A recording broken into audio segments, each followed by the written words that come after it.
Hi, this is Ms. Julia. This video is part 2 of a series focused on romance books for every teen. Part 2 focuses on slightly steamy romances with a little bit of sexual content or references. The stories will also have a diverse set of characters based on ethnicity, sexual orientation, and/or gender identity. Shadow and Bone by Leigh Bardugo. Shadow and Bone is an amazing story set in a world inspired by Russian folklore. Alina is a map maker in the king's army. Her best friend and fellow orphan Mal is an amazing tracker in the army as well. Their nation, Ravka, has been at war for as long as anyone remembers, and the war is aggravated by a huge break in the middle of the land, the Shadowfold. It is filled with darkness and monsters.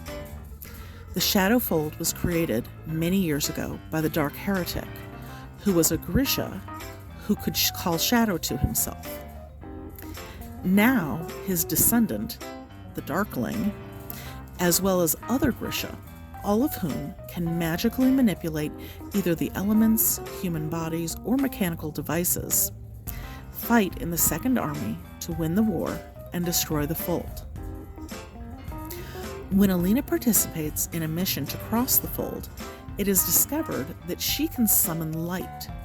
Newly recognized as a Grisha, her life is a beacon of hope to some and a threat to Ravka's enemies. But none of it will matter if Alina can't learn to control her power. You may already be aware that Shadow and Bone, which was released in May 2021 as a Netflix series, has a great romance in addition to the thrills and action in this fantasy adventure. This book is the first in a trilogy. The series does contain references to sex having happened off the page, with details generally left to the imagination. The author has also written 2 additional sets of books placed in the same Grisha universe. These later duologies have more references to sexual content, sometimes in disturbing situations such as prostitution or child marriage. The situations are stated to have existed, but not described in any detail, with nothing explicit on the page. Therefore, I personally recommend these later books for high school students. Most of the main characters in the Grishaverse stories are straight, but there are several significant LGBTQ+ characters in them as well. Wild Beauty by Anna Marie McLemore. For nearly a century, the Nomulvidas women have tended the grounds of La Pradera, the lush estate gardens that enchant guests from around the world. They've also hidden a tragic legacy. If they love too deeply, their lovers vanish. But then, after generations of vanishings, a strange boy appears in the gardens. The boy is a mystery to Estrella, the Nomulvidas girl who finds him, and to her family. But he's even more of a mystery to himself, as he knows nothing more about who he is or where he came from than his last name. As Estrella tries to help Fel piece together his unknown past, La Pradera leads them to secrets as dangerous as they are magical in this stunning exploration of love, loss, and family. None of the cousins in Estrella's generation of Nomulvidas women are straight. Many may possibly be bisexual. There are references to sexual situations off the page. 37 Things I Love in No Particular Order by Kekla Magoon. Ellis has only 4 days of her sophomore year left, and summer is so close that she can almost taste it. But even with vacation just within reach, Ellis isn't exactly relaxed. Her father has been in a coma for years, the result of a construction accident, and her already fragile relationship with her mother is strained over whether or not to remove him from life support. Ellis's best friend fails even to notice that anything is wrong, and Ellis feels like her world is falling apart. But when all seems bleak, Ellis finds comfort in the most unexpected places.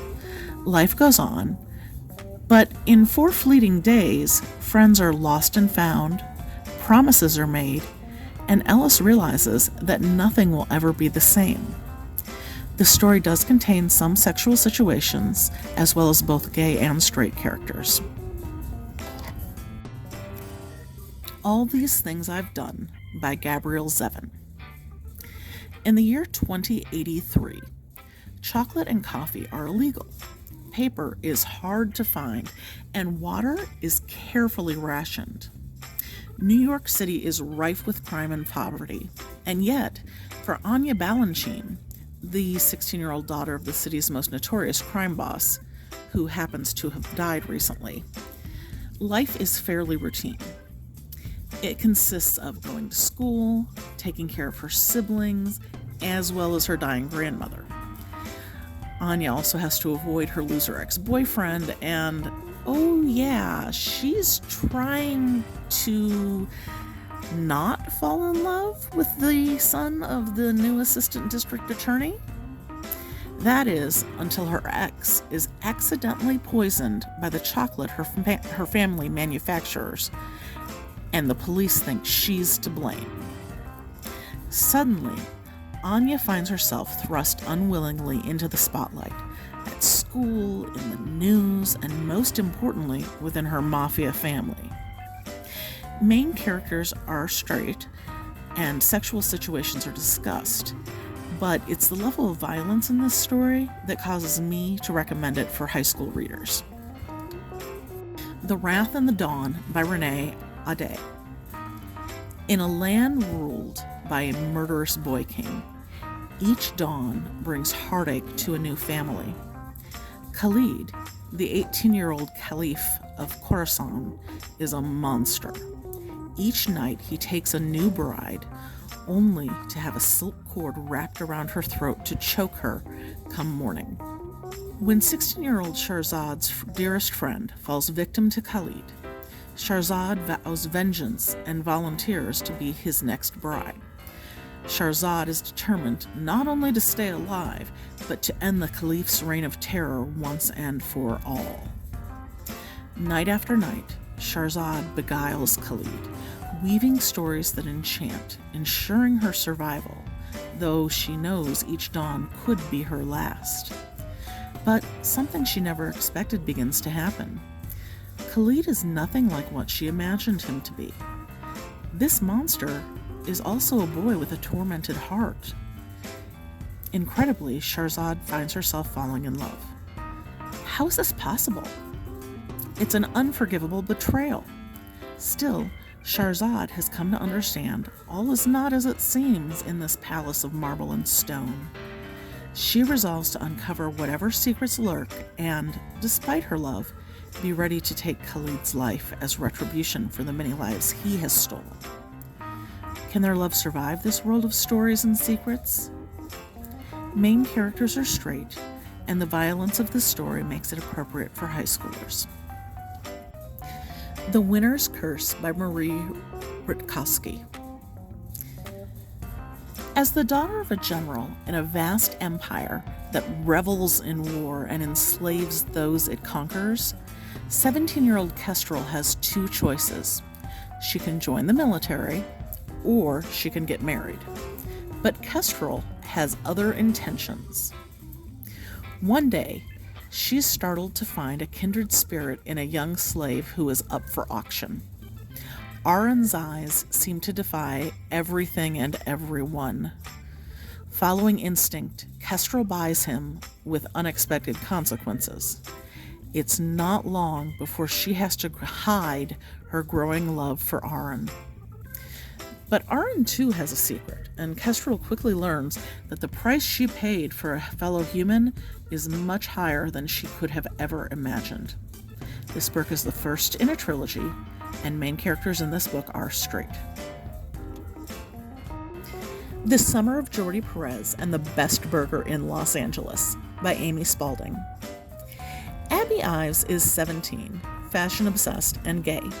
She has always been content playing the sidekick in other people's lives. While her friends and sister have plunged headfirst into the world of dating and romances, Abby has stayed focused on her plus-size style blog and her dreams of taking the fashion industry by storm. When she lands a prized internship at her favorite local boutique, she's thrilled to take her first step into her dream career. But she doesn't expect to fall for her fellow intern, Jordi Perez. Abby knows it's a big no-no to fall for a colleague. She also knows that Jordi documents her whole life in photographs, while Abby would prefer to stay behind the scenes. Then again, nothing is going as expected this summer. Abby's competing against the girl she's kissing to win a paid job at the boutique. Somehow, she managed to befriend Jax, a lacrosse-playing bro type who needs help with a project that involves eating burgers across LA's East Side. Suddenly, Abby doesn't feel like a sidekick. Is it possible she's finally starring in her own story? But when Jordi's photography puts Abby in the spotlight, it feels like a betrayal rather than a starring role. Can Abby find a way to reconcile her positive yet private sense of self with the image that other people have of her? The romance is sweet, but substance use in the story marks it as more appropriate for high school-aged readers. Legendborn by Tracy Deonn. After her mother dies in an accident, 16-year-old Bree Matthews wants nothing to do with her family memories or childhood home. A residential program for bright high schoolers at UNC Chapel Hill seems like the perfect escape, until Bree witnesses a magical attack during her very first night on campus. Bree is suddenly flung into a world of confusion. A flying demon feeds on human energy. A secret society of so-called legend-born students hunt the creatures down. And a mysterious teenage mage who calls himself a Merlin attempts and fails to wipe Bree's memory of everything she saw. The mage's failure also unlocks Bree's own unique magic, which is influenced by her African American roots, as well as reminding Bree of a buried memory with a hidden connection. The night her mother died, another mage was at the hospital. Now that Bree knows there's more to her mother's death than what's on the police report, she's going to do whatever it takes to find out the truth, even if that means infiltrating the Legendborn as one of their initiates. She recruits Nick, a self-exiled Legendborn with his own grudge against the group, and their reluctant partnership pulls them deeper into the society's secrets, and closer to each other. But when the Legendborn reveal themselves as the descendants of King Arthur's knights and explain the magical war is coming, Bree has to decide how far she'll go for the truth and whether she should use her magic to take the society down or join the fight. Most characters in the story are straight, with some gay characters as well. The story has limited sexual situations, but does talk about desire frankly. It's also worth noting that this book is, in my personal opinion, one of the best contemporary fantasy novels that I have ever read. The Poet X by Elizabeth Acevedo. In this novel in verse, a young girl in Harlem discovers slam poetry as a way to understand her mother's religion and her own relationship to the world. Xiomara Batista feels unheard and unable to hide in her Harlem neighborhood. Ever since her body grew into curves, she has learned to let her fists and her fierceness do the talking. But Xiomara has plenty more she wants to say, and she pours all her frustration and passion onto the pages of a leather notebook, reciting the words to herself like prayers, especially after she catches feelings for a boy in her bio class named Amen, who her family can never know about. With Mommy's determination to force her daughter to obey the laws of the church, Xiomara understands that her thoughts are best kept to herself. So, when Xiomara is invited to join her school's slam poetry club, she doesn't know how she could ever attend without her mommy finding out, much less speak her words out loud. But still, she can't stop thinking about performing her poems. Because in the face of a world that may not want to hear her, Xiomara refuses to be silent. The main character in this story is straight, but there are also gay characters in the story, as well as references to sexual situations. Thanks for joining me for another teen book chat. Make sure to keep an eye out for the other 2 videos in this series. Books in this video will be listed in the description below, along with information about how to contact the library. If you'd like to see more videos from the Madison Area Public Library District, be sure to subscribe or turn on your notifications. Happy reading, everyone!